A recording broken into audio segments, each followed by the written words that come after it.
Hi, I'm Daniel Andrews, owner and creator of Andrewsfootball.com. In this video, I'm breaking down the fourth greatest Super Bowl team of all time. And normally I kind of hide it a little bit, but I'm just going to say it right away. It's the 1994 San Francisco 49ers. Now, unlike the 85 Bears, which were an iconic team, a great team, a team that everybody knows about, still talks about to this day, I really feel like the 94 49ers are a team that people ignore as one of the greatest teams of all time. And the reason why is it was put together only for 1 year. After that year was over, his team just exploded. Mike Shanahan left to take the head coaching job in Denver.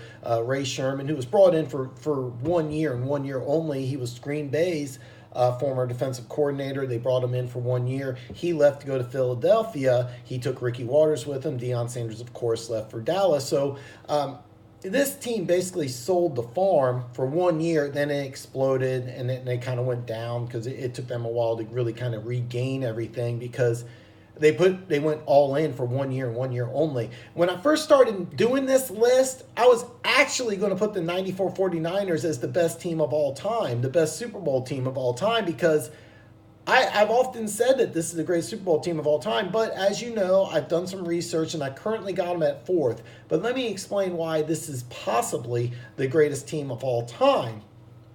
First, I'm going to talk about the defense. Now, if you remember your history, right, the Dallas Cowboys won the Super Bowl in 92 and 93, and they were trying to three-peat. They won the conference championship game in both those years against these same San Francisco 49ers, which they played again for a third straight time in the 94 season. Of course, this year, San Francisco won. So what the San Francisco 49ers did is, even though they had arguably the best offense in football, is number one in points, they had Steve Young, first-team All-Pro quarterback, but the defense was just average. So they blew the defense up. They got a brand new defensive coordinator, and they got six new starters.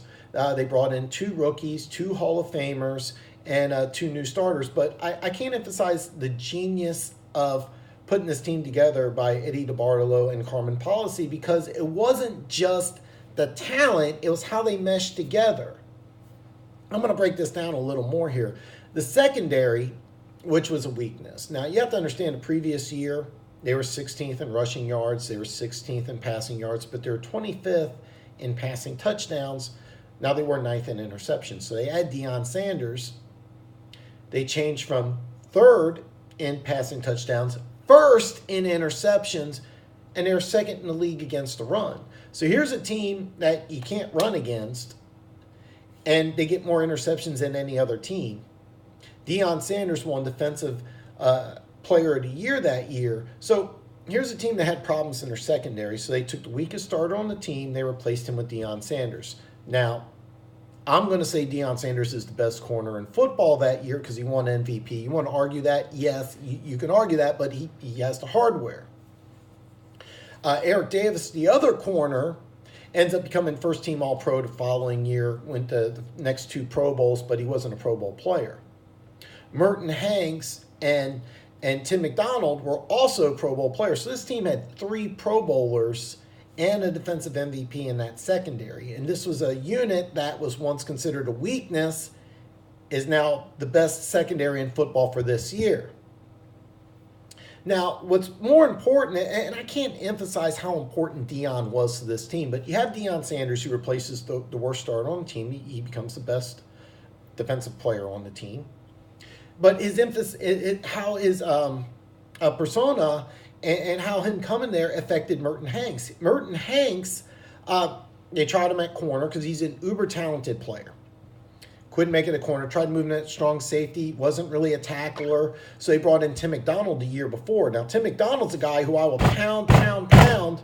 This guy should be in the Hall of Fame. He's not currently in the Hall of Fame, but he should be in the Hall of Fame. His job was an enforcer, so you move Merton Hanks to free safety where he was kind of struggling. You bring Deion Sanders to the team. Next thing you know, he's doing this duck walk. I'm not even going to try it, but go ahead, take some time out, Google Merton Hanks duck walk. Because Deion Sanders comes to this team, all of a sudden he's dancing on the sidelines, he's doing his primetime thing. This was a team that was very professional. This was a team that was very businesslike. And then all of a sudden they bring in all these new starters, and this didn't mesh overnight. This team started off 3-2, including a home loss to the Eagles. They lost 40-8. After that loss, this team was possibly the best team I've ever seen. And I'm getting ahead of myself here. I'm going to talk about the secondary. I'm talking about Merton Hanks. This guy was a below-average player. Now he's a Pro Bowl player, led the team with 7 interceptions. So here's a player who was considered a weakness. Now he's a Pro Bowl player. Now he's doing this duck walk, so he's got some swagger to him thanks to Deion. Are you going to tell me that without Deion, maybe he has the swagger? I don't know, but he didn't start doing that duck walk till Deion got there. So I think that Deion not only made this defensive unit better, he made individual players better. It didn't happen overnight. This team didn't just magically come together. It was a combination of Deion and Ray Rhodes and Ricky Jackson. Ricky Jackson ended up being a starter for this team for 2 years. He came here to get a ring, but I'm getting ahead of myself.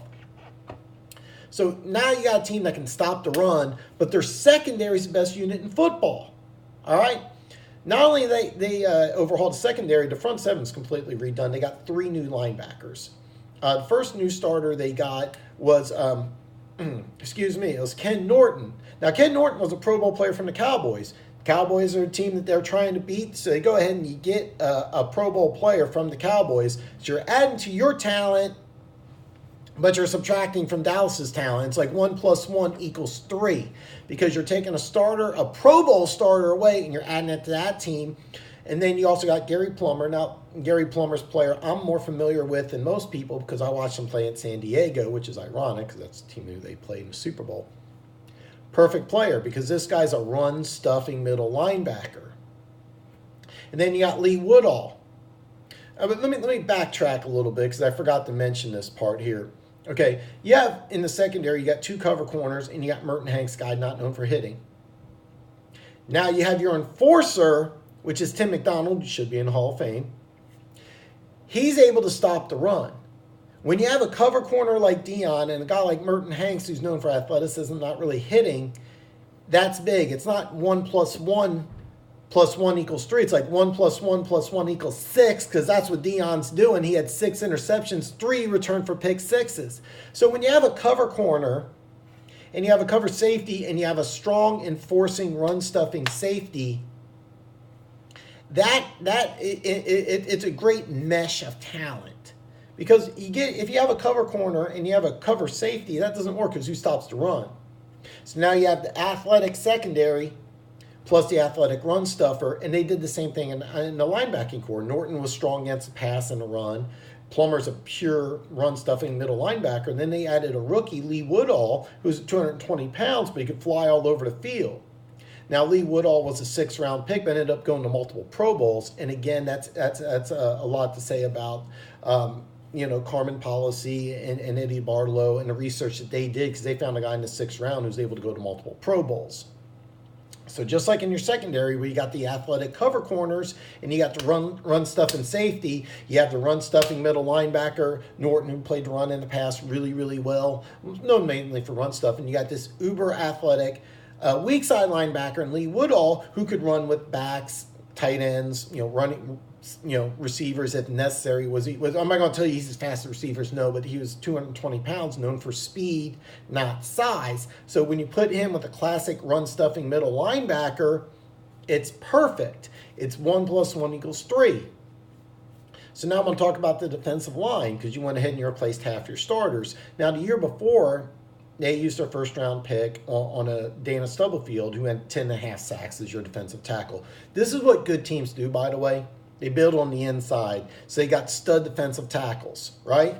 So you have your stud defensive tackle in Dana Stubblefield. Then you use the 7th pick overall on Bryant Young. Now, Stubblefield went to the Pro Bowl this year. Bryant Young, 2 years later, was first-team All-Pro. I can argue that Stubblefield and Young, now they haven't made it to the final 15 finalists in the Hall of Fame, but they have gotten Hall of Fame recognition. So are they going to be in the Hall of Fame someday? Maybe. But here you are, you got rookie and a 2nd-year Pro Bowl player, and you combine that with 36-year-old Hall of Fame to be, and everybody knew he was going into Hall of Fame, Ricky Jackson. Ricky Jackson joined this team because he wanted a ring. Everybody knew he was going into the Hall of Fame. He didn't need to do anything else, but he wanted a ring, so he came here. He was former right outside linebacker, for those of you who don't remember.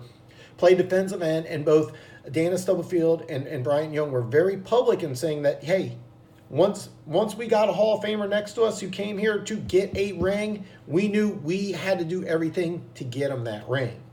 So he was very, very important, in my humble opinion, to increase the play of these two young defensive tackles. But what do good teams do? They build from the inside out on defense. You got to have that strong defensive line. They were second in the league against the run. Now, pass rushing, both these guys were good pass rushers. I wouldn't call them elite pass rushers, but they were able to get pressure on the quarterback. That's one thing about this defense. I'll say it's a little weak. They didn't have that really good pass rush, but they could stuff the run. First in the league in interceptions, which is extremely important because this offense, like I mentioned before, led the league in scoring. Now, here's the thing here. You got Steve Young, who won NFL MVP.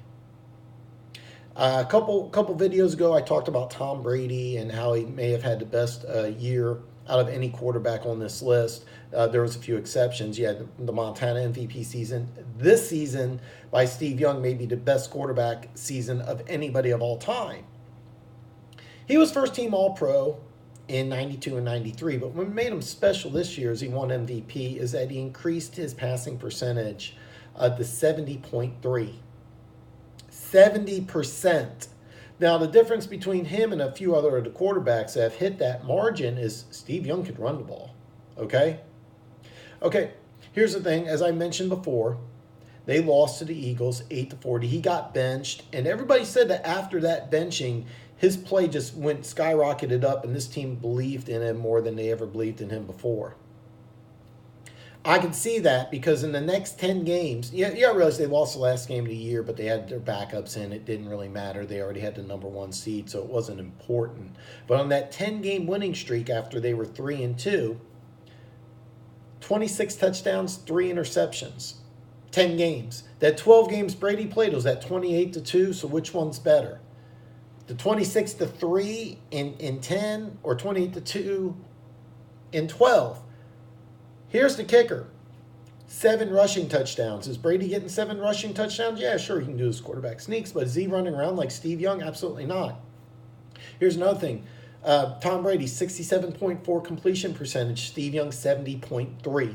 So he can do everything Brady can do, but he can run. So who had a better? That's debatable, but what's not debatable is that he had this great defense behind him. Remember, Deion Sanders won defensive MVP. So this is another thing I'm going to talk about is that look at the rest of this offense. This is a great offense. The NFL said that this is the 8th greatest offense of all time. Sorry, the NFL Network. And not only you have MVP Steve Young, okay, who just after being benched just exploded.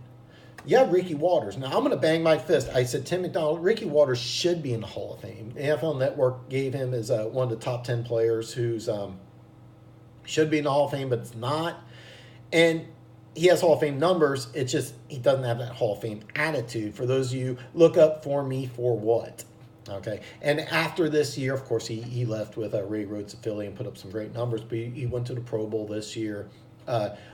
239 carries, 877 yards, 6 touchdowns, not great numbers, but this is what's really, really impressive. 66 receptions, 719 yards, and 5 touchdowns. Guy averaged as a running back over 11 yards a reception. So if you put all the numbers together, he had about 20 touches, 100 yards, 11 touchdowns in 16 games. So Ricky Watters is a guy I will bang the drum for, should be in the Hall of Fame. I understand why he's not. Is he talented enough to be in? Does he have the numbers? Yes. Will he ever get in? I think he will, because I think those opinions will die down. I think people will recognize the greatness, the ring, and what he was able to do. For those of you too young to remember Ricky Watters, picture Shady McCoy except 230. That's what Ricky Watters was. Ricky Watters was agile, a phenomenal receiver, but he could use 230. I mean, defensive backs did not want to tackle this guy, but he could run by you. This guy was really, really good.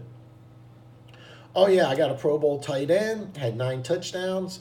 I got I got 2 Pro Bowl offensive linemen.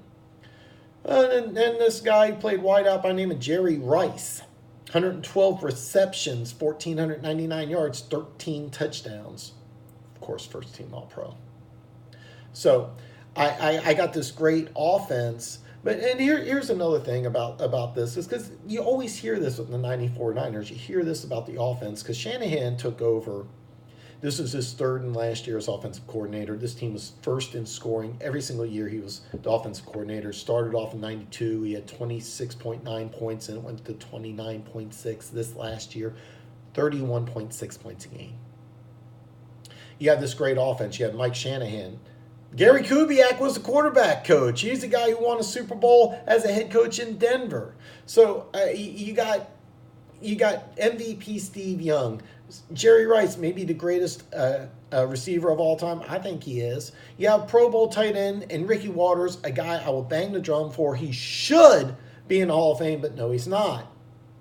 But the thing is, though, is that even though you have one of the greatest offenses of all time, the reason why I will bang the drum, and this team's the greatest team of all time, is because of the defense. You couldn't run against this defense, and if you tried to throw the ball against this defense, they were number 1 in interceptions. Deion Sanders took half of them to the house, including a 93-yarder against the Atlanta Falcons, of course, the team he used to play for, and it was in Atlanta. So, pass against this team at your own risk because you have to pass against this team. So that's the thing about this team is that people don't talk about the defense, but this defense was great, but the offense was exceptional. Now for the $1 million question, would this team be able to beat the 85 Bears? Why do I have this team ranked above the 85 Bears? An iconic team versus a team that most people don't recognize is great. Why am I different? Well, when I break these two teams down together, I mean, both these teams are great teams. I have them both in the top 5 Super Bowl teams of all time. I like the Niners better, and I'll start off with the coaching staff. Okay, Seifert and Ditka. This is a push. Now, if you're a Bears fan, you're going to tell me Ditka's a better coach than Seifert. Fine. But here's the issue with the coaching staff. I got Mike Shanahan. He's in the Pro Football Hall of Fame. He's won a couple Super Bowls. I got Gary Kubiak. He won a Super Bowl as head coach. He's the quarterback coach. Now, I love me some Buddy Ryan. Buddy Ryan should be in the Hall of Fame as a defensive coordinator. Fine. Name another assistant who's a head coach. Name another assistant who won a Super Bowl. You can't do it. And both coordinators of this team left to become head coaches where the Bears only had Buddy Ryan. And then the quarterback coach ends up winning. So coaching staff, you have to give it to the Niners. It's really not a debate. Even if you think that Ditka is a better head coach, overall coaching staff, it goes to the Niners. Second is the offense. Is this, you have one of the greatest offenses of all time versus a smash mouth offense, which had Walter Payton, the greatest running back on this list by far. But I mean, come on. I mean, here's the thing about this team. The Dallas Cowboys had the third best defense as far as points, 15.5, trying to three-peat. Niners shredded them for 38 points. So offense definitely goes to the Niners. Now, third is the matchup. Normally, I wouldn't get this in depth into it, but the weakness that the Bears had was in the secondary. The front seven was as good, but here's a team that likes to throw the ball. Now, they were 6th in rushing, 4th in passing, but 1st in points. So they could beat you either way. But in order to beat the Bears, you had to be able to have multiple wide receivers. Now, you had John Taylor, who was towards the end of his career. And, I'll throw that. He's just a guy at this point in his career, even though he had multiple Pro Bowls. Jerry Rice, best of all time. You got a player on the Bears secondary who can cover Jerry Rice. No, you don't. You have a Pro Bowl tight end. Ricky Waters, 66 catches, 719 yards. You just split him out. Now, they got the linebackers cover Ricky Waters. Okay, sure. I'll go with that, even though I think Ricky Waters on Wilbur Marshall, Otis Wilson's a mismatch in the 49ers favor. Let's say you do that. But you're spreading out the defense, which takes away some of the things. Plus, the Bears and all those playoff opponents are going against statues. Steve Young can run. All right, Steve Young can run. Steve Young, I heard he had 4.5 speed at this point in his career, but he was still a scrambler. He could run the ball. That's something that really matches up really good against the Bears, because when you have an immobile quarterback that blitz from everywhere, that goes everywhere. But Steve Young, it's different because he can get outside the pocket, and that was something that was really instrumental. So you're basically doing something completely different. You're planning on something that really goes against your defense. The 49ers offense, with multiple coaches that have multiple head coaching Super Bowl rings, versus Buddy Ryan. I love Buddy Ryan, but didn't win a Super Bowl as head coach. So the Bears would get their sacks, probably get a turnover or two, but there's no way they shut this offense out. No way. And the fourth and my last reason why the 94 49ers would beat the 85 Bears is Deion Sanders. Okay. Deion Sanders, you have to realize, did not play on offense like he did in Atlanta. He didn't return punts or kicks, but he could. He was a Pro Bowl punt returner and kick returner. So in this game, would he play offense? Would he return a punt or a kick? Maybe, but let's say he doesn't. Let's just say, okay, no offense, no special teams. Fine. Give me that. Here's what they do. They go ahead and they take Tim McDonald. They put him in the box. You have Eric Davis and Deion Sanders. Deion Sanders against Willie Gault. Now, is Willie Gault faster on the track? Sure, I'll give you that. Who's faster in helmet and pads? I'm going to go Deion every time. Who was a better player? Deion. So you have to realize it's not just raw speed. Deion was able to play bump and run. Deion could mirror Willie Gault. So he eliminates half the field. Then you go ahead and you have Merton Hanks and Eric Davis on Dennis McKinnon. Either way, you lose. Because Tim McDonald's going to help stop Walter. And is Walter getting his yards? Sure. Sooner or later, the Bears have to pass. Do you go one-on-one against Deion Sanders, which I think Ditka would do? That's a win.